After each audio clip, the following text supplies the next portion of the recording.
যে গণভোটে জনগণের রায় প্রতিফলিত হয়েছে। 70% মানুষ গণভোটে হ্যাঁর পক্ষে ভোট দিয়েছে। বিএনপি নিজেও এই নির্বাচনে গণভোটে অংশগ্রহণ করেছে। বিএনপির দলীয় প্রধান গণভোটের পক্ষে প্রচারণার জন্য গণভোটের পক্ষে অবস্থান নিয়েছেন।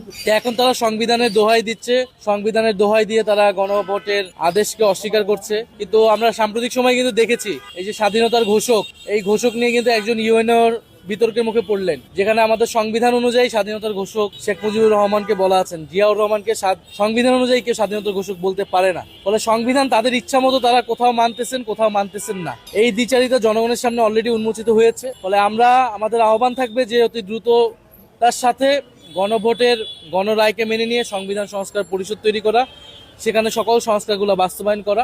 অন্য এর যদি কোনো ব্যত্যয় ঘটে এবং তারা যদি এই ধরনের সাংবিধানিক দোহাই দেয়, এটা জনগণের কাছে বিশ্বাসযোগ্য হবে না। এইটা রাজনৈতিক যে আস্থার সংকট তৈরি করবে এবং তখন এই জিনিস আসলে রাজপথে গড়াবে। সেই জিনিস যাতে রাজপথে না গড়ায়, সংসদে সমাধান হয়, এটার দায়িত্ব আসলে সরকারি দলকে নিতে হবে, যেহেতু তারাই